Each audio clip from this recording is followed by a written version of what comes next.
Kisah Ken Arok. Ken Arok adalah putra Gajah Para dari desa Campara dengan seorang wanita desa Pangkur bernama Kendok. Sebelum Ken Arok lahir, ayahnya telah meninggal dunia saat ia dalam kandungan, dan saat itu Kendok telah direbut oleh Raja Kadiri. Oleh ibunya, bayi Ken Arok dibuang di sebuah pemakaman, hingga kemudian ditemukan dan diasuh oleh seorang pencuri bernama Lembong. Dalam asuhan Lembong, Ken Arok tumbuh dari kecil hingga dewasa, dibesarkan di lingkungan yang keras dan bebas, sehingga Ken Arok mengikuti kebiasaan lingkungannya. Ken Arok memulai aksinya dengan kelompok pencuri yang dikomandoi oleh ayah angkatnya, yaitu Lembong. Dan akhirnya Ken Arok menjadi lihai seperti Lembong dalam hal mencuri. Hasil mencuri Ken Arok lumayan banyak. Selain untuk kebutuhan hidup, hasil curiannya digunakan untuk berjudi. Kebiasaan berjudi Ken Arok menjadi petaka. Dia mempunyai hutang yang banyak, dan hasil curian Ken Arok lambat laun pun habis. Hutang Ken Arok yang banyak dan ada di mana-mana. Akhirnya Ken Arok menjadi buronan penagih hutang. Pagi-pagi, banyak penagih hutang yang datang ke rumah Lembong untuk menagih hutang. Lembong pun tak bisa berbuat apa-apa karena tidak tahu mengenai hutang Ken Arok yang banyak. Seisi rumah Lembong pun dijarah habis oleh para penagih hutang untuk menutupi hutang Ken Arok. Sore harinya, Ken Arok pulang dan melihat rumah Lembong berantakan dari kejauhan, dan Ken Arok langsung masuk dalam rumah yang berantakan. Terlihat Lembong yang duduk dengan tampang lesu yang meratapi keadaannya. Saat Lembong tahu Ken Arok datang, raut wajah dari lesu berubah menjadi tampang beringas penuh amarah kepada Ken Arok. Kemudian Lembong melampiaskan amarahnya dengan menampar Ken Arok dan menyuruhnya untuk pergi dari rumahnya. Akhirnya, Ken Arok pergi tak tentu arah, berjalan menyusuri hutan dan melewati desa-desa yang dibatasi dengan hutan. Dan akhirnya Ken Arok berhenti di suatu tempat yang dari kejauhan terlihat ramai. Kemudian, Ken Arok mendekat, ternyata tempat ramai tersebut adalah tempat berjudi. Ken Arok yang mendekat ke salah satu penjudi yang terlihat kalah, kemudian perjudian dilanjutkan lagi. Ken Arok memberikan pendapatnya supaya menang. Tak disangka-sangka, penjudi yang kalah tersebut menang berturut-turut berkat nasihat Ken Arok. Penjudi yang menang terus-menerus berkat Ken Arok menjadi terkenal dengan sebutan nama Bango Samparan. Akhirnya, ia pun berbincang dengan Ken Arok. Setelah mengetahui asal-usul Ken Arok, Bango Samparan menawarkan diri untuk mengasuh Ken Arok. Ken Arok pun menyetujuinya, dan mereka berdua bergegas pulang ke rumah Bango Samparan. Setibanya di rumah, Ken Arok dikenalkan kepada ibu angkatnya yang bernama Genuk Buntu, istri tua Bango Samparan yang belum mempunyai keturunan. Kemudian, Ken Arok dikenalkan dengan istri muda Bango Samparan yang bernama Tirtaja, beserta putranya yang bernama Panji Bawuk, Panji Kuncang, Panji Kunal, Panji Kenengkung, dan seorang putri bernama Cucu Puranti. Keseharian Ken Arok berubah menjadi gembira karena bisa bermain bersama saudara-saudaranya. Setelah Ken Arok dewasa, ia merasa ingin pergi mengembara mencari jati dirinya. Dalam perjalanannya, Ken Arok singgah di desa Siganggeng dan mendapatkan teman perempuan yang bernama Tita, yang merupakan anak kepala desa Siganggeng. Saat mereka berbincang, ternyata mereka mempunyai kesamaan, yaitu suka melakukan pencurian. Sampai akhirnya, mereka berdua merencanakan pencurian bersama. Tidak hanya sekedar mencuri, mereka juga melakukan perampokan di jalanan hutan penghubung antar desa yang sepi.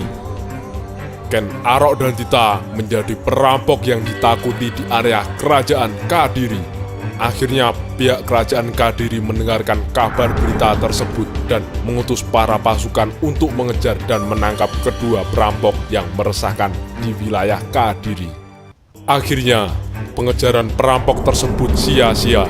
karena Ken Arok dan Tita memutuskan untuk berpisah dan tidak bertemu lagi, Ken Arok memilih untuk mengembara melewati hari-hari di jalanan hutan dan kehidupan yang bebas.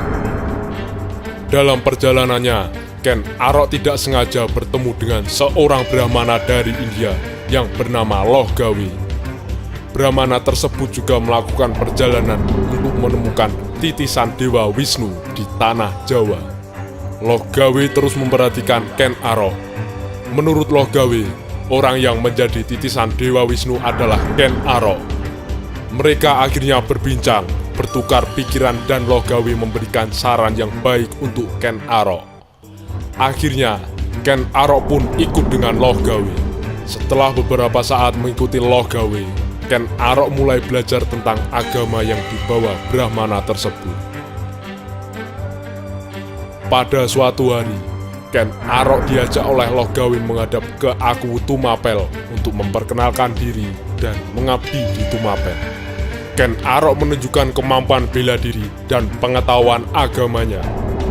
Akhirnya, Ken Arok diterima oleh Aku Tumapel yang bernama Tunggul Ametung. Ken Arok akhirnya mendapatkan jabatan sebagai pengawal Aku Tumapel. Tumapel sendiri adalah sebuah kawasan yang masih di bawah pengawasan oleh Kerajaan Kadiri. Selama menjadi pengawal Aku Tumapel, Ken Arok ternyata suka dan ada niatan ingin memiliki Ken Dedes. Ken Dedes merupakan wanita yang berparas cantik. Ken Arok pun terpesona oleh kecantikan Ken Dedes. Dalam benak Ken Arok, ia ingin sekali memiliki Ken Dedes. Apalagi Ken Arok pernah mengawal Ken Dedes ke suatu tempat.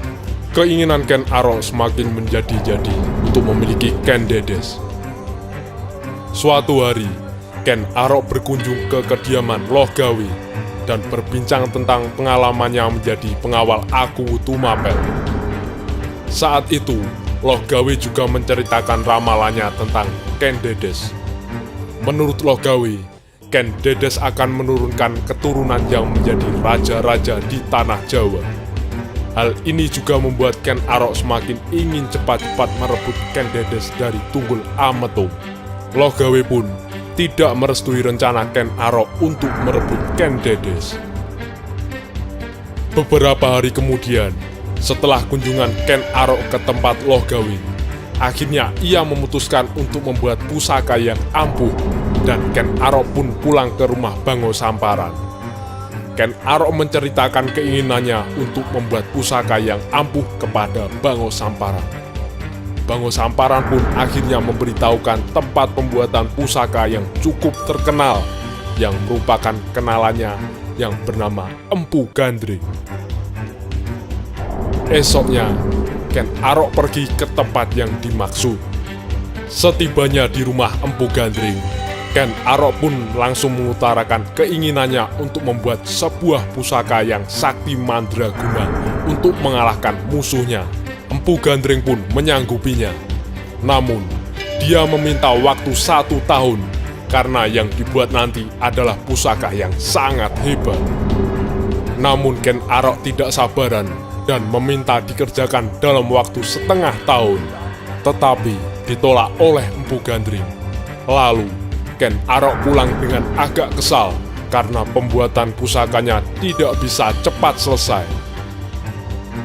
Setengah tahun kemudian, Ken Arok mengunjungi ke tempat Empu Gandring. Setibanya di tempat Empu Gandring, Ken Arok langsung bertanya bagaimana pesanan pusakanya. Lalu, Empu Gandring mengambilkan sebilah keris yang belum sempurna untuk diperlihatkan kepada Ken Arok. Melihat kerisnya yang sudah hampir jadi, Ken Arok meminjamnya.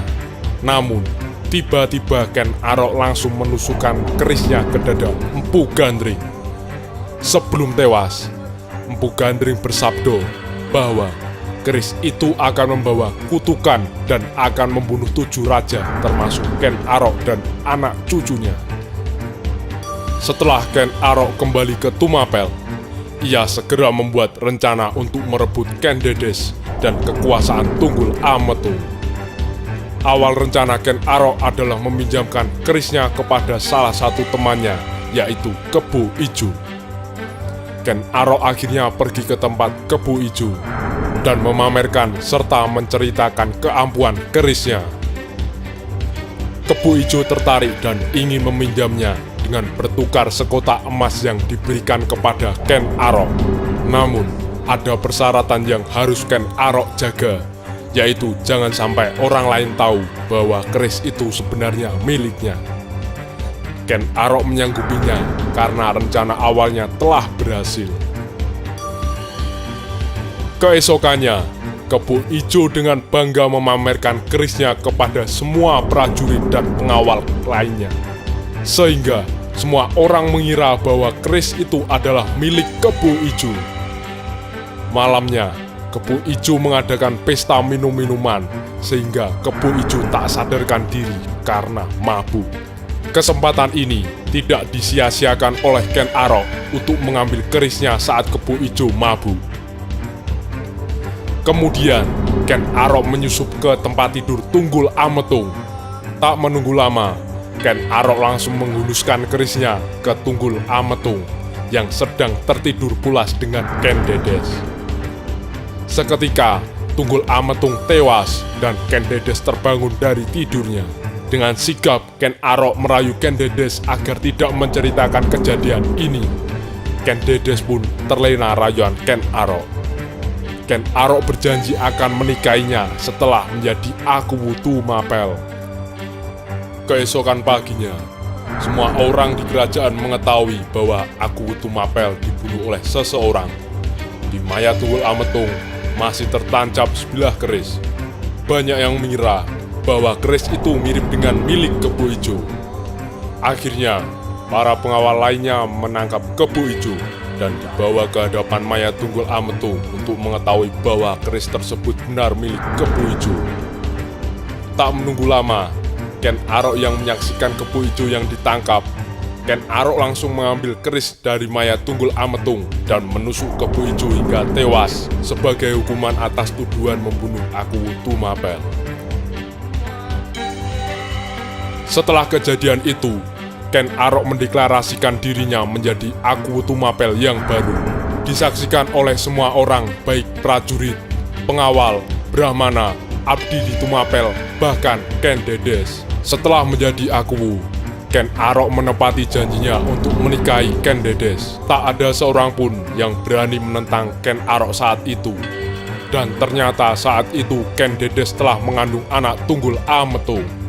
Di kerajaan Kadiri pun ternyata bergejolak akibat perselisihan antara Raja Kertajaya dan para brahmana kerajaan.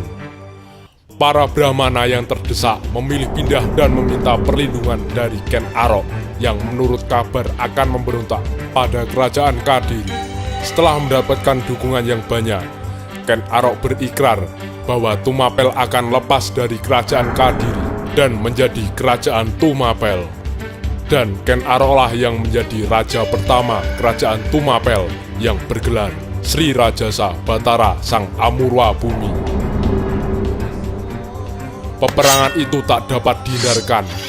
Pertempuran dahsyat antara kerajaan Kadiri dan kerajaan Tumapel yang akhirnya dimenangkan kerajaan Tumapel. Dari pernikahan Ken Arok dengan Ken Dedes, mereka dikaruniai 4 orang anak, yaitu Maisa Wongateleng, Apanji Saprang, Agnibaya, dan Dewi Rumbu. Ken Arok juga memiliki selir bernama Ken Umang yang telah memberinya 4 orang anak pula, yaitu Toh Jaya, Panji Sudatu, Tuan Wergola, dan Dewi Rambi. Selain itu, Ken Dedes juga memiliki putra dari Tunggul Ametung yang bernama Anusapati. Semua anak Ken Arok berjumlah 9 orang. 7 laki-laki dan 2 perempuan. Di akhir hayatnya, Ken Arok tewas dibunuh oleh pembantu putra mahkota Anusapati saat mengadakan perjamuan makan di kerajaan Tumapel. Nantikan episode berikutnya tentang Anusapati merebut kerajaan Tumapel.